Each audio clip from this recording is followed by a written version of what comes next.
اللهم صل على سيدنا محمد وآله وأصحابه وبارك وسلم صلاة وسلاما عليك يا رسول الله صلى الله تعالى عليه وسلم.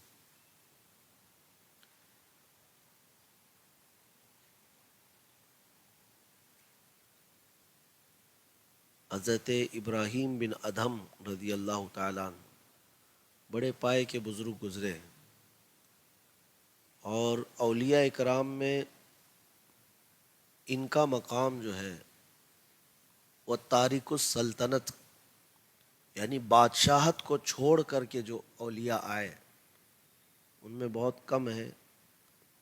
جیسے حضرت مخدوم اشرف سمنانی رضی اللہ تعالیٰ اور حضرت ابراہیم بن ادھم، ان کا نام سر فہرست ہے. یعنی ان کے ہاں خاندانی بادشاہت تھی. چھوٹا گھر چھوڑ کر کے کوئی نہیں جاتا، پوری بادشاہت چھوڑ کر جانا بڑی بات ہے. جن کے ہاتھوں کے نیچے رعایا کام کرتی ہے، فوجی ہیں، سپاہی ہیں، وزیروں کا دربار، سب چیزیں چھوڑ کر حضرت ابراہیم بن ادھم نکل پڑے تھے. آپ کی زندگی میں جو ٹرننگ پوائنٹ آیا وہ کیا تھا؟ آپ نیک تو تھے، بادشاہوں میں ایسے بھی نہیں کہ عیاشی کرنے والے، اللہ کی محبت تھی دل میں، اور عبادت بھی کرتے تھے اپنے اوقات پر جیسا میسر ہوتا تھا. ایک مرتبہ ایسا ہوا کہ آپ اپنے محل میں، شاہی محل میں سو رہے تھے. چھت کے اوپر کسی کے چلنے کی آواز آئی تو آپ نے معلوم کروایا کہ چھت پر رات کے وقت کون آیا ہے، وہ بھی بادشاہ کے محل پر. تو کوئی دوڑ کر جا کر دیکھا تو ایک آدمی تھا جو اجنبی تھا، انجان آدمی. تو بادشاہ گھبرا گئے. کون؟ ابراہیم بن ادھم بادشاہ تھے. اس کو پکڑ کر لایا گیا. اس سے پوچھا گیا تم یہاں کیا کر رہے ہو؟ اس نے کہا میرا اونٹ گم ہو گیا ہے، ڈھونڈ رہا ہوں. میرا اونٹ گم ہو گیا ہے، میں یہاں تلاش رہا ہوں. کیا اونٹ کسی کے گھر کے چھت پر ملے گا، وہ بھی بادشاہ کے گھر کے؟ تو بادشاہ اوپر سے نیچے اسے دیکھتا رہا، یعنی ابراہیم بن ادھم، اور کہا کہ دماغ تیرا صحیح سلامت ہے؟ یہ بادشاہ کے محل کی چھت پر تیرا اونٹ کیسے آ گیا؟ اس نے کہا اچھا ٹھیک ہے، میرا اونٹ یہاں نہیں آ سکتا، میں جا رہا ہوں. اگر تمہاری چھت پر میرا اونٹ نہیں مل سکتا تو اس محل میں تمہارا رب کہاں تمہیں ملتا ہے؟ کیا اتنے بڑے محل میں تمہیں تمہارا خدا مل جاتا ہے؟ وہ کہا اور چلا گیا. ایک چیز یہ تھی، حضرت ابراہیم بن ادھم کو سوچنے پر اس نے مجبور کیا. بے قرار رہے، بے چین ہوتے رہے. اس کے بعد پھر وہ شکار کے لیے گئے، اپنے سپاہیوں کے ساتھ شکار کے لیے گئے.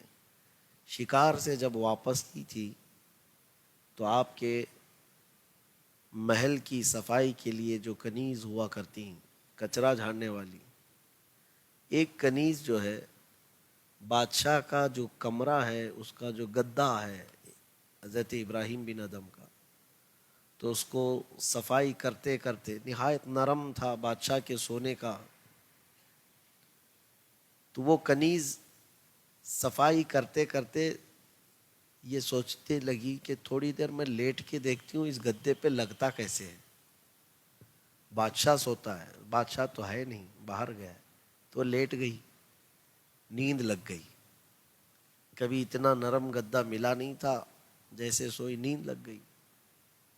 اتفاق سے بادشاہ شکار سے واپس آ گیا اور اپنے حجرے میں بادشاہ کے گدے پر، وہ بھی کچرا جھاڑنے والی اگر سوئی ہے، تو بادشاہ نے حکم دیا سپاہیوں کو کہ اس کو اٹھاؤ، پکڑو. اور بہت بڑی توہین کیا اس نے شاہی بستر کی. تو جلاد کو بلایا گیا اس کنیز کو کوڑے مارنے کے لیے. یہ گستاخ ہے، توہین کرنے والی ہے.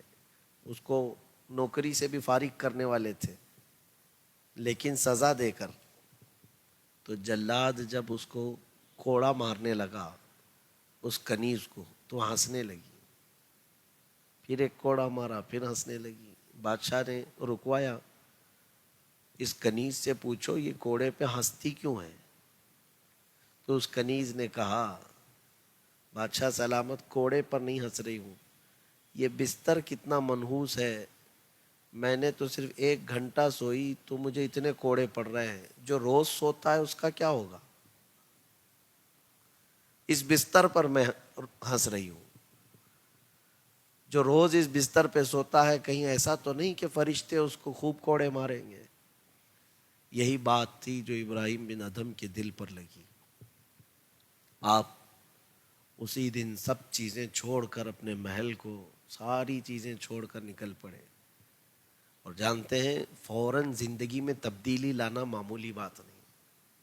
کسی کا ٹھاٹ باٹ ہو, شاہانہ زندگی ہو, کھان پان, وزیر, سپاہی, فوجی, سب کچھ چھوڑ کر کے ابراہیم بن ادھم صرف اور صرف ایک گدڑی اپنے ساتھ لیے چل پڑے.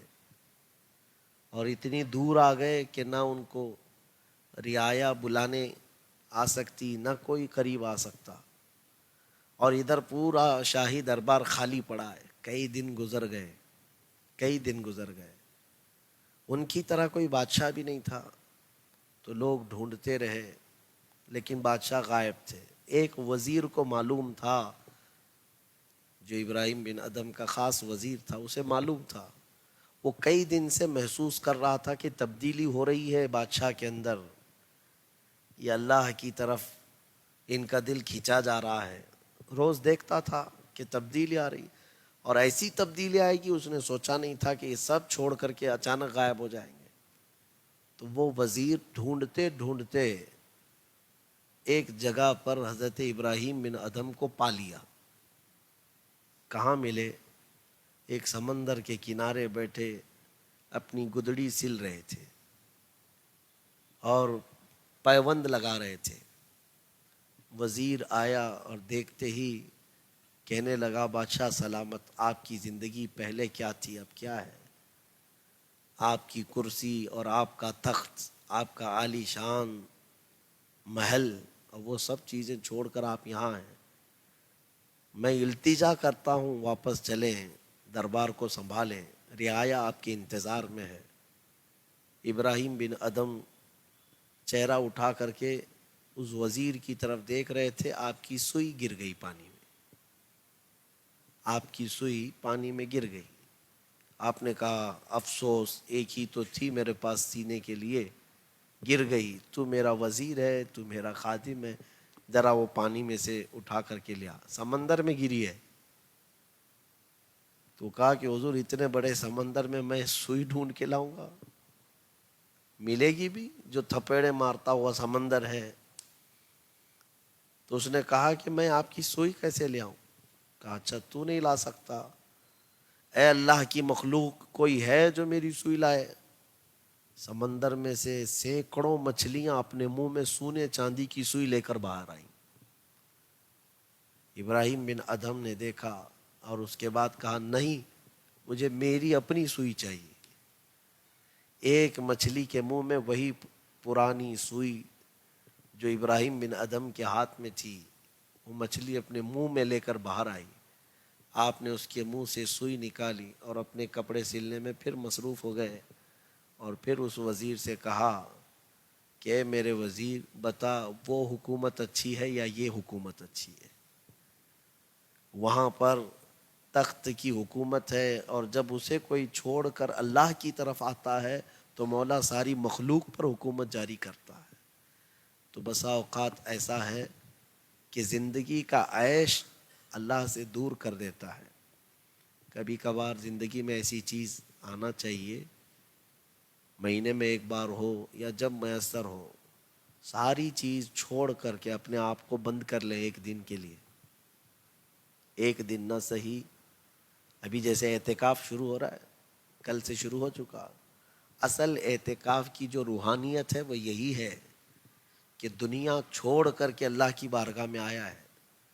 اس سے ہوتا کیا ہے، اپنے اندر کی چیزیں معلوم ہونے لگتی ہے، میں کہاں تک پہنچا ہوں، میں کیسا ہوں۔ اعتکاف میں سب اس کو معلوم ہوتا ہے، لیکن اس کے اعتکاف کی بات کر رہا ہوں میں جو موبائل چھوڑ کے آیا ہوں۔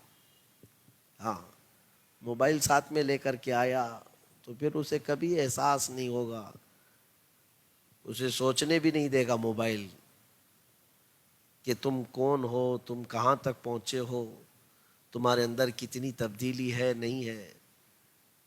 میں بہت سارے لوگ، میرے اپنے بچوں سے ممبئی میں اس سے قبل بھی میں نے کہا تھا، ایک دن اس کو ایک پیٹی میں بند کر کے شام تک رکھو، موبائل کو یا انٹرنیٹ کو، دن بھر ہاتھ بھی نہیں لگا، سونے کے عالم میں نہیں، جاگنے کے عالم میں، جاگنے کے عالم میں۔ اور پھر اپنے آپ کو دیکھنا کہ تمہارا جسم سب سے زیادہ کس چیز کی خواہش کر رہا ہے، آپ کو پتہ بھی نہیں ہے، ایڈکٹ ہو چکے ہیں بہت سارے لوگ۔ یہ بھی ایک قسم کا نشہ ہے۔ تو زندگی میں مہینے میں ایک دن ایسا نکالنا چاہیے جب ساری چیزوں سے اپنے آپ کو بند کر لو، مراقبے میں جاؤ۔ پھر ہوگا یہ کہ اس کا اثر اتنا ہوگا کہ پھر پچھلی جتنی ٹھوکریں ہیں آئندہ مستقبل میں کبھی وہ ٹھوکریں نہیں کھاؤ گے۔ جو گناہ ہو چکے اس طرح کے گناہ کبھی نہیں ہوں گے اگر آپ نے اپنے اصلاح کے لیے مہینے میں ایک مرتبہ بھی اپنے اوپر توجہ دیا۔ میاں گاڑی بھی جو ہے، کار بھی 5-6 ہزار کلومیٹر چلتی ہے تو ایک دن سروس سینٹر میں چھوڑنا پڑتا ہے، اس کے سارے ٹائر، اس کے اندر کا گریس، آئل، ساری چیزیں چینج کی جاتی ہیں۔ ہم تو کنٹینیو دنیا میں ہیں، ایک دن بھی سروس کا ٹائم ملا ہی نہیں۔ کب اپنے آپ کا خیال کریں گے کہ آج ہمارا دل کہاں تک پہنچا ہے، ہم دنیا میں کس قدر لگن رکھتے ہیں، یہ کیسے پتہ چلے گا؟ اسی لیے دنیاوی کوئی بھی چیز اپنے اوپر غالب آنے نہ دینا، ہر چیز کو اپنا غلام بنا کر رکھو، انسانوں کو نہیں، عادتوں کو اپنا غلام۔ تم چیزوں کے غلام مت بنو، کسی چیز کو حاوی ہونے مت دینا اپنے اوپر۔ حتیٰ کہ بزرگوں نے فرمایا نیند کو بھی اپنا غلام بنا کے رکھو، جب تم چاہو تو نیند آئے،